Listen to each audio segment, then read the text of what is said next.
New Alas Alert, Marina Tushova sasabak na rin sa Alas Pilipinas team, Gia Tushova connection coming.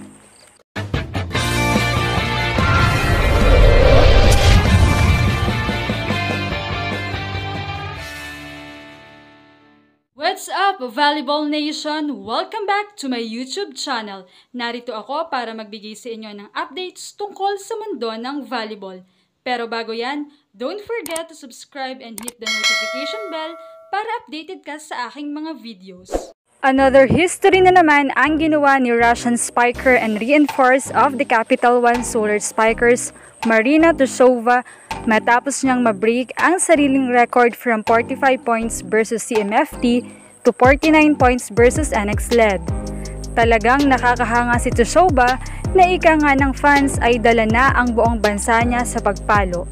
Binuhat niya muli ang Capital One upang makaligtas sa gritty NX LED after nilang ma-reverse sweep ito. Dahil dito ay even non-Capital One fans ay napahanga na rin sa team na ito. Well, kahit pa sabihing buhat ito ni Tushova, ay hindi naman magiging posible ang mga atake niya kung hindi dahil sa matitibay na depensa ng teammates niya. Trendy nga muli si Marina dahil dito. Marami namang Pinoy fans ang nagsasabing sana sa next Invitational Conference or sa next Reinforced Conference ay makuha ulit siya dahil talaga namang very giving ang performance niya. Samantala ay usap-usapan naman ngayon ang patungkol sa pagkuha sa kanya ng Pilipinas upang permanente nang makapaglaro dito at mapabilang na sa lineup ng Alas Pilipinas.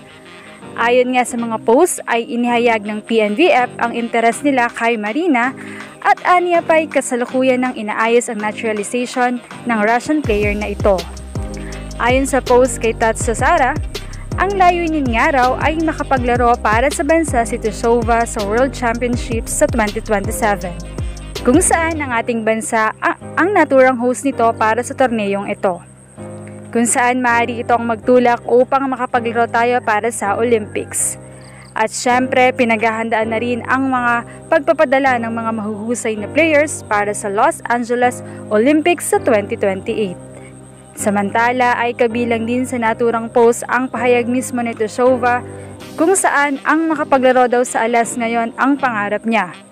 Dagdag pa niya, as we know, Russian participation in any tournaments is looking bleak and I plan to move ahead in my career.